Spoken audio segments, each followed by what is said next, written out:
I feel like unlearning the trauma and habits that were placed onto us at youth is such a freeing feeling, yet it's somewhat scary when you can feel yourself falling back into those ways of life due to other people's beliefs that were pushed onto you that were never yours to begin with. You know what I'm saying? For an example, right?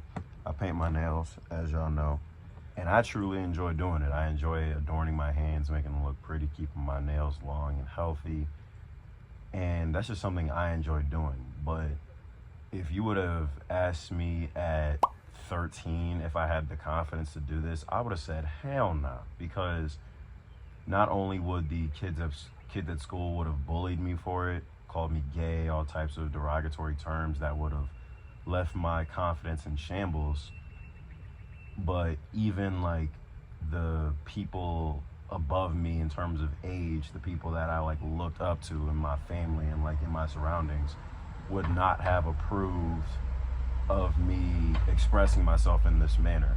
I won't name drop, but I think it's pretty clear who we're talking about, you know what I mean?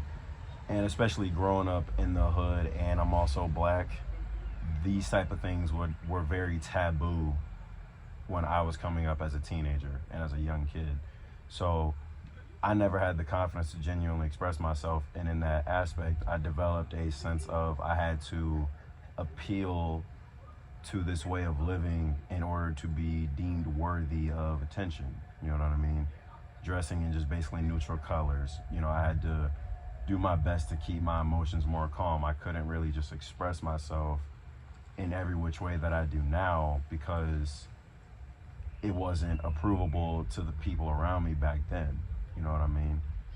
And it's just realizing how traumatizing that is to the mind of a child, because kids are so free to be until they get out into the world and the world takes that from them through, I'm just joking.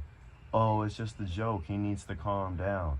Oh, it's not even that deep. It's not even that serious. Not realizing that, you know, this pushing of jokes and demonizing the way someone does things, takes such an effect on their mental and on their spiritual. I can even use an example for basketball, right? As y'all know, I used to play ball when I was a kid, and I ended up saying that's what I wanted to do. Things change. I'm going to use this story as an example. Now, to the person I'm about to mention, this is not beef to you. This is not me throwing shade at you. This is just me using it as a genuine example, okay? So, I'm not even going to name drop. Matter of fact, no, I'm going to be completely honest. I'm talking about my dad, right? Dad, I love you, and I promise you this is not beef to you, I swear. So, I remember I was in like the 5th or 6th grade, right? And I just remember I was on the basketball team, came home from a game, I scored one layup in the game. I scored 2 points that whole game. But I just remember the time I scored that layup, I made the layup off the backboard, right? And I mean bugged my bench as I ran past. I screamed. I was so hyped. I was on some like Russell Westbrook, just powerful dunk type timing. I was that excited. Came home. I told my aunt and my dad. They asked me how the game went. And I remember answering so confidently. And I was like, I had 2 points. Like, I genuinely was proud of myself, right? I genuinely felt good for a minute. And my dad killed my vibe entirely.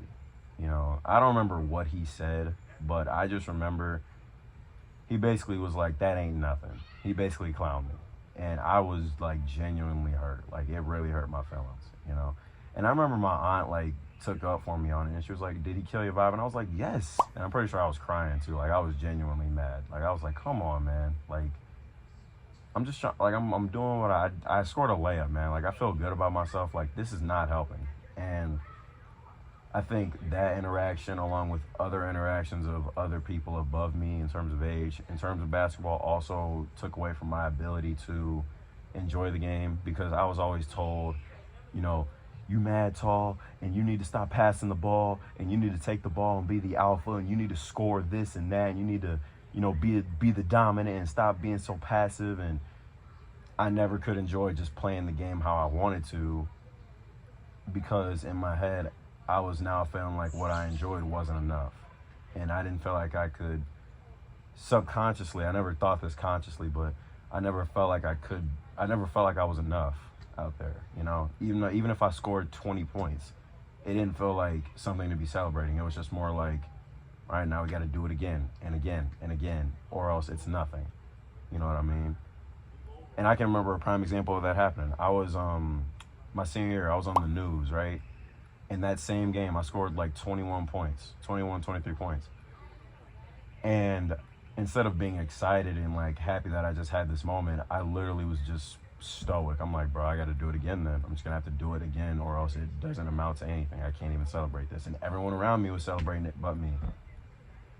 And it's just realizing like me being true to myself was not something I could do coming up due to these traumatic experiences where people slandered what I truly loved and what truly mattered to me, because to them I wasn't living right.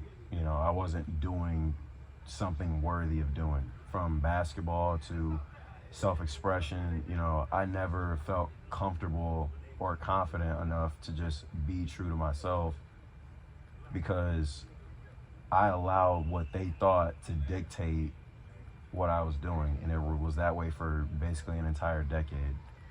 And now at 21, you know, I'm re-waking up to genuine truth and getting more in alignment and unlearning these traumas and just living truthfully. But it's also just realizing how this can be like effective on other people. I'm not gonna name drop on this one. We're just gonna use names. For the sake of this one, we're gonna call this girl Bella, right? Bella, when we first met, was one of the most clean people like I've ever seen, right? Didn't like messes, doesn't tolerate any inch of it, period. And they told me that it was basically been like this since like birth. But from what I recall them telling me is that basically it was more enforced due to their parents in their life who made them feel like they had to be clean in every single aspect.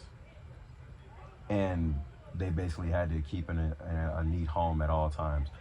And I respect it because we love a clean space. But then it hit me, you know, like I saw them recently and their home, while clean, you know what I mean? I could tell they were just a little more comfortable and relaxed, and they're like, it doesn't mind a dish being in the sink, you know what I'm saying? And it hit me to come out here to talk to y'all about this, because it just made me realize it's like once you get more comfortable, or at least what I've noticed is like once one gets more comfortable and just relaxed in their genuine truth, instead of upholding these traumas and fears that were never theirs to begin with, they can start to just breathe and truly live, instead of upholding this character that was a result of trauma, that was a result of fear, that was a result of, if I don't do this, I'm not deemed worthy by the people around me. You know what I mean? And if I do this, then people will think that I'm wrong. And I think that realizing that a lot of this trauma and a lot of this fear was never ours to begin with is going to be key to moving forward. And not only evolving, but genuinely living in truth. Because you can evolve through fear, but I'd rather evolve through love. Peace and love to you. I am Josiah, and I'll catch y'all next time. MK. I can't deal with none of these females, they all stress me out. I talk to God like every day because the blessings count. She testing me, I'm not a teacher, I just let her down. Why do the most when I'm leaving, she gon' question how. Cruising with my brother in the AM. We took a loss, she's stronger, saying amen. Know that I'ma make it, I always be praying. Cause my brother, we gon'